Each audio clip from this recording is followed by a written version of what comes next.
Hi, ನನಗೆ ತಿಳಿದಿರೋ ಪ್ರಕಾರ ಜರ್ಮನಿಯಲ್ಲಿ ಸಿಗುವಂಥ ಈ ಕ್ರೇನ್ಬೆರ್ರಿ ಇಂಡಿಯಾದಲ್ಲಿ ಸಿಗೋ ಕ್ರೇನ್ಬೆರ್ರಿಗಿಂತ ಒಂದು ಸ್ವಲ್ಪ ಡಿಫ್ರೆಂಟ್ ಆಗಿದೆ. ಇಂಡಿಯಾದಲ್ಲಿ ಸಿಗೋ ಕ್ರೇನ್ಬೆರ್ರಿ ಇನ್ನೂ ಹುಳಿ ಜಾಸ್ತಿ ಇರುತ್ತೆ, ಇಲ್ಲೊಂದು ಸ್ವಲ್ಪ ಹುಳಿ ಕಡಿಮೆ ಇರುತ್ತೆ, ಹಾಗೆ ಟೇಸ್ಟ್ ಸಹ ಡಿಫ್ರೆಂಟ್ ಆಗಿದೆ. ಇದನ್ನ ಇವಾಗ ನಾನು ಚಟ್ನಿ ಮಾಡ್ಕೊಳ್ತಾ ಇದ್ದೀನಿ.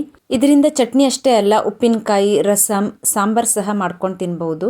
ಚಟ್ನಿ ಮಾಡ್ಕೊಳ್ಳೋದಕ್ಕೆ ಮೊದಲು ಬೆರ್ರೀಸ್ನ ನೀಟಾಗಿ ವಾಶ್ ಮಾಡಿಕೊಂಡು ಕಟ್ ಮಾಡಿ ಎತ್ತಿಟ್ಕೊಂಡಿದ್ದೀನಿ. ನಂತರ ಒಂದು ಕಡಾಯಿಗೆ 2 ಸ್ಪೂನ್ ಎಣ್ಣೆ, ಸಾಸಿವೆ, ಜೀರಿಗೆ, ಉದ್ದಿನಬೇಳೆ, ಕಡಲೆಬೇಳೆನ ಹಾಕಿಬಿಟ್ಟು ಚೆನ್ನಾಗಿ ರೋಸ್ಟ್ ಮಾಡಿಕೊಂಡು ನಂತರ ಸಣ್ಣದಾಗಿ ಕಟ್ ಮಾಡಿ ಇಟ್ಕೊಂಡಿರುವಂಥ 1 ಎಸಳು ಬೆಳ್ಳುಳ್ಳಿ ಹಾಗೆ 1 ಒಣಮೆಣಸು ಇವಿಷ್ಟನ್ನು ಹಾಕಿ ಚೆನ್ನಾಗಿ ರೋಸ್ಟ್ ಮಾಡಿಕೊಂಡು ನಂತರ ಕಟ್ ಮಾಡಿ ಇಟ್ಕೊಂಡಿರುವಂಥ ಕ್ರೇನ್ಬೆರ್ರೀಸ್ನ ಸಹ ಹಾಕಿಬಿಟ್ಟು ರುಚಿಗೆ ತಕ್ಕಷ್ಟು ಉಪ್ಪನ್ನು ಕೂಡ ಸೇರಿಸಿ 1 ದೊಡ್ಡ ಚಿಟಿಕೆ ಇಂಗನ್ನು ಸಹ ಸೇರಿಸಿ ಚೆನ್ನಾಗಿ ಮಿಕ್ಸ್ ಮಾಡಿ ಲಿಡ್ ಕ್ಲೋಸ್ ಮಾಡಿ 2 ಮಿನಿಟ್ಸ್ ಬೇಯಿಸ್ಕೋಬೇಕು. 2 ಮಿನಿಟ್ಸಲ್ಲೇ ಕ್ರೇನ್ಬೆರ್ರೀಸ್ ಚೆನ್ನಾಗಿ ಬೆಂದ್ಕೊಳ್ಳುತ್ತೆ. ನಂತರ ಸ್ಪೂನಿಂದ ಇದನ್ನು ಮ್ಯಾಶ್ ಮಾಡಿಕೊಂಡು ಖಾರಕ್ಕೆ ತಕ್ಕ ಹಾಗೆ ಅಚ್ಕಾರದ ಪುಡಿ 1 ಸ್ಪೂನ್ ಬೆಲ್ಲನ ಸೇರಿಸಿ ಚೆನ್ನಾಗಿ ಮಿಕ್ಸ್ ಮಾಡಿಕೊಂಡ್ರೆ ರುಚಿಕರವಾದಂಥ ಕ್ರೇನ್ಬೆರ್ರೀಸ್ ಚಟ್ನಿ ರೆಡಿ.